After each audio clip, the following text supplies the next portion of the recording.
Welcome back to What's on My Needles. This week I will be showing you how to do the first little bit of a Santa hat. This is an older version of the pattern. The new version will be available in the comments. Currently it's on Ravelry, and I will put it up on Etsy as well.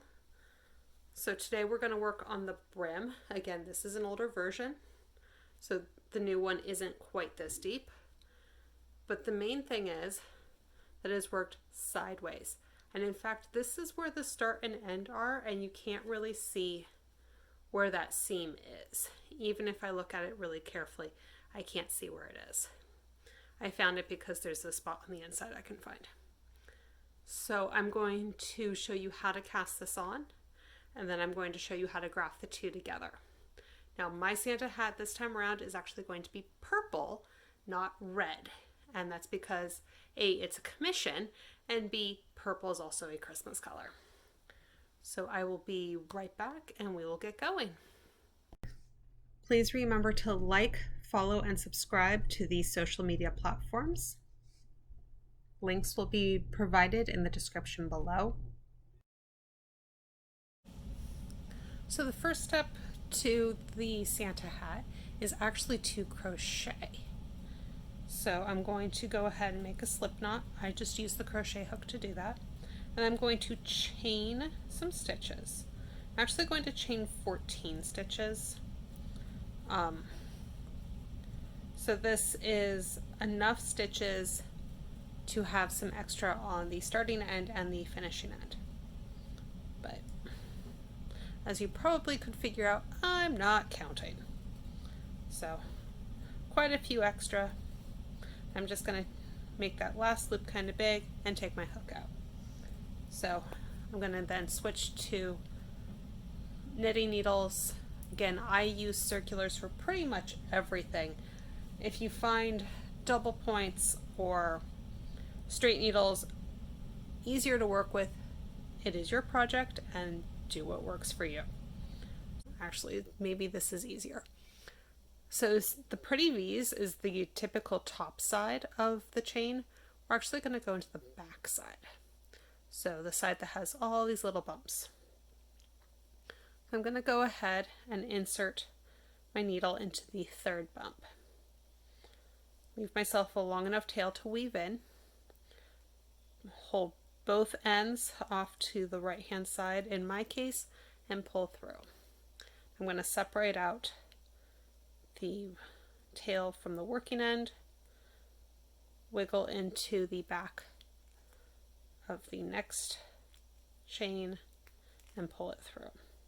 Now this is fiddly, it does take practice.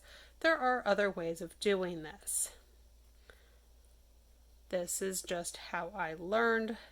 This is the way that I am more comfortable with it. There are many different ways to do a provisional cast on, and many better tutorials at those other ways than I could ever give. So I'm going to cast on the correct number of stitches, and then going to show you how the first row or two are worked. Now again, this pattern will be available, and it will give enough details there so that you can easily follow along.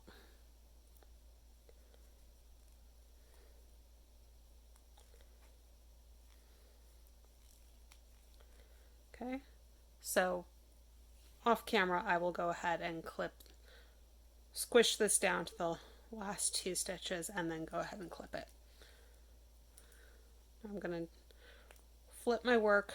So this set of needles does have a very nice kink in it due to my child, because my child did not completely understand to not tie the needles in a knot. So I'm going to go ahead and purl,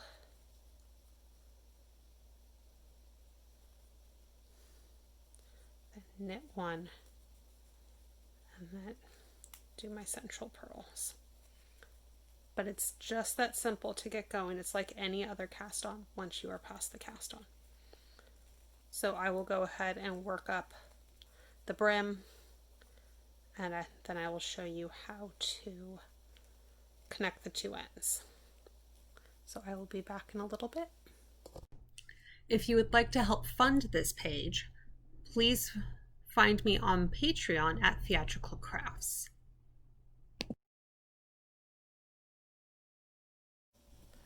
So I've gotten to the end of the hat band, and I'm going to go ahead and take out the provisional cast on. So I'm going to slip the yarn through and pull back. When I get to the stitches that I want to keep, I'm going to start pulling or putting the needle in as I pull the yarn out. And it's just put the needle in everything that looks like a stitch, not worrying about which way it's facing, really not worrying too much aside from don't let the stitches drop.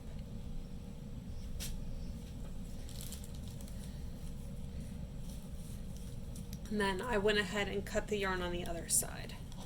I'm going to go and I'm going to thread the yarn, and then I'm actually going to partially undo that last stitch.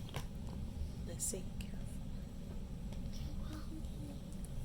So the main thing with this is to make sure that it's not twisted, and that's actually a lot easier than it sounds. So when I'm putting the two ends together, I just need to make sure that the band can fold in half flat with no twist in it. So I've gone ahead and, the yarn is through that last stitch. I'm going to find where my edge stitch is. And it's actually right here. And that just takes a little bit of knowing how your stitches work. And then going back into that first stitch, and then I'm going to go towards the right side through the next stitch. I tend to pull it off just because it's easier for me.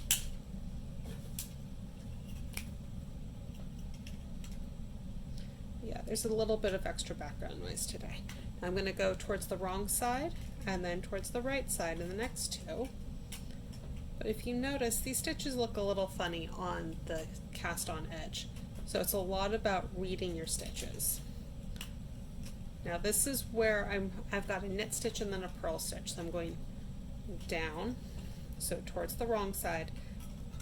But when I'm going, and then I'm going to go down towards the wrong side again, because that's the way the yarn would be laying in a purl stitch.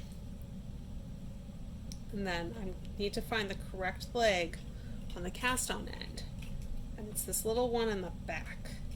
I'm going to go up, so towards the right side, and then towards the wrong side in the next stitch.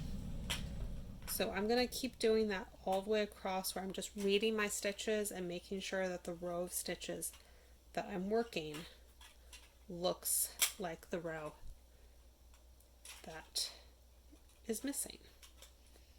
So I am just going to continue like that until it's all the way across, and I will be back next week with the next step, which is to cast on all the stitches for the body of the hat. So I'll see you next week. This video was sponsored by Sam Cardenas, my stylist at Color Street. To find a link to my party through her, please check the description below.